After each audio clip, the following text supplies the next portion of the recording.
बिहार में आनंद की राजनीति आर फैक्टर से एम को फायदा या नुकसान, जानिए बड़ी बातें। आनंद मोहन आज 26 अप्रैल को सहरसा जेल में सरेंडर करेंगे। 27 अप्रैल को दोपहर में जेल से अस्थायी तौर पर बाहर आ जाएंगे। सियासी गलियारे में बवाल है। पूर्व सांसद और बाहुबली नेता आनंद मोहन की रिहाई होने वाली है। इसको लेकर बिहार में राजनीति भी जोरों पर है। सियासी गलियारे में नफा नुकसान की चर्चा भी है। चाहे महागठबंधन के नेता हो, बीजेपी के नेता हो या फिर किसी और पार्टी के नेता क्यों न हो, सबके अपने अपने तर्क। सवाल यह भी है कि आर फैक्टर से एम को कितना फायदा या नुकसान होने वाला है। वरिष्ठ पत्रकार संतोष यादव ने कहा कि आनंद मोहन के राजपूतों में अच्छी पकड़ है। आनंद मोहन की रिहाई से महागठबंधन को काफी फायदा होने की संभावना है। आनंद मोहन को एक फायर ब्रांड नेता के रूप में जाना जाता है। राजपूत समाज उनकी काफी इज्जत करता है। आनंद मोहन की रिहाई को लेकर काफी आंदोलन हुए। मुख्यमंत्री नीतीश के कार्यक्रमों में उनको रिहा करने की मांग उठती रही है। नीतीश कुमार खुद उनके समर्थकों से कहा करते थे कि जल्द खुशखबरी मिलेगी। रिहाई पर अब मुहर भी लग गई है। बीजेपी ने किया विरोध तो होगा नुकसान। वहीं दूसरी ओर की बीजेपी के लिए यह कैसा होगा, इसको लेकर संतोष यादव ने कहा कि आनंद मोहन 2024 के लोकसभा चुनाव को लेकर जहां जहां बिहार में प्रचार करेंगे, वहां राजपूत समाज महागठबंधन के पक्ष में लामबंद हो सकता है। कोसी क्षेत्र में राजपूत समाज आनंद मोहन के लिए एक तरफा वोट करेगा। बीजेपी खुलकर आनंद मोहन का विरोध इसलिए नहीं कर रही है क्योंकि आनंद मोहन के राजपूत समाज में अच्छी पैठ है। बीजेपी विरोध करेगी तो उसे नुकसान हो सकता है। नीतीश कुमार ने नहीं की वोटों की चिंता। वोटों के लिए आनंद मोहन की होने जा रही है रिहाई। जदयू प्रवक्ता अभिषेक झा ने कहा कि नीतीश कुमार ने कभी भी वोट की चिंता नहीं की, वोटरों की चिंता नहीं की। आनंद मोहन के रिहाई के फैसले को अलग अलग दृष्टिकोण से देखा जा रहा है। नीतीश सरकार न किसी को फंसाती है न किसी को बचाती है। नियम के हिसाब से नीति बनी जिसका लाभ आनंद मोहन समेत कुल 27 लोगों को मिला जो जेल से रिहा होंगे।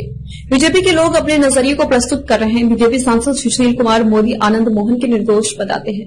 रिहाई की मांग करते थे, अब रिहाई का विरोध कर रहे हैं। उधर बीजेपी के प्रवक्ता प्रेम रंजन पटेल ने कहा कि बिहार में सर्वन पिछड़ा अति पिछड़ा सब बीजेपी के साथ है। सबके पसंद नरेंद्र मोदी है। बिहार की जनता मजबूती से नरेंद्र मोदी के साथ खड़ी रही, उसी मजबूती से आगे भी खड़ी रहेगी। महागठबंधन कितना भी प्रयास कर ले, 2024 के लोकसभा चुनाव में बिहार की जनता बीजेपी का समर्थन करेगी। फितरत में नहीं कि राजपूत की राजनीति करे। मंगलवार को एबीपी न्यूज से बातचीत में आनंद मोहन ने कहा था कि उनकी फितरत नहीं है कि वह राजपूत की राजनीति करे। 100% समाज की राजनीति करते हैं, आगे भी करेंगे। कहा कि उन्हें रिहा कर 2024 के लोकसभा चुनाव में लाभ लेने की कोशिश महागठबंधन नहीं करेगा। उनके समाज के लोगों को खुश कर वोट लेने की यह कवायद नहीं है। वह स्वतंत्रता सेनानी परिवार से हैं। बैकवर्ड और फॉरवर्ड की राजनीति में विश्वास नहीं रखते। जेपी आंदोलन की उपज हूं मैं। बता दें कि पूर्व सांसद बाहुबली आनंद मोहन की रिहाई पर बिहार सरकार ने मुहर लगा दी है। विधि विभाग ने नोटिफिकेशन जारी कर दिया है। विधि विभाग की अधिसूचना जेल आईसी के पास पहुंच चुकी है। आनंद मोहन गोपालगंज के तत्कालीन डीएमजी कृष्णैया की हत्या के मामले में सजा पूरी कर चुके हैं। करीब 15 साल रहे जेल में। बेटे और आरजेडी विधायक चेतन आनंद की सगाई के लिए पैरोल पर जेल से आए हुए हैं। आज 26 अप्रैल को सहरसा जेल में सरेंडर करेंगे। 27 अप्रैल को दोपहर में जेल से अस्थायी तौर पर बाहर आ जाएंगे। बिहार में राजपूत समाज 5%। सवाल यह उठ रहा है कि 2024 के लोकसभा चुनाव में महागठबंधन सरकार राजपूत समाज को अपनी तरफ लामबंद करने के लिए आनंद मोहन की रिहाई का दांव चली है। बिहार में राजपूत समाज करीब 5% है। बिहार की 9 लोकसभा सीटों पर इनका अच्छा खासा प्रभाव है। बिहार के राजनीतिक विशेषज्ञों का मानना है कि आनंद मोहन की रिहाई से महागठबंधन को 2024 के लोकसभा चुनाव में फायदा होगा। राजपूत समाज महागठबंधन के पक्ष में लामबंद हो सकता है।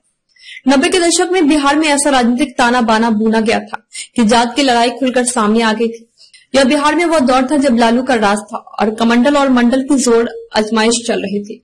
उसी दौर में आनंद मोहन लालू विरोध का चेहरा बने थे, सरवनों का नेता बनकर उभरे थे। 1990 में जनता दल के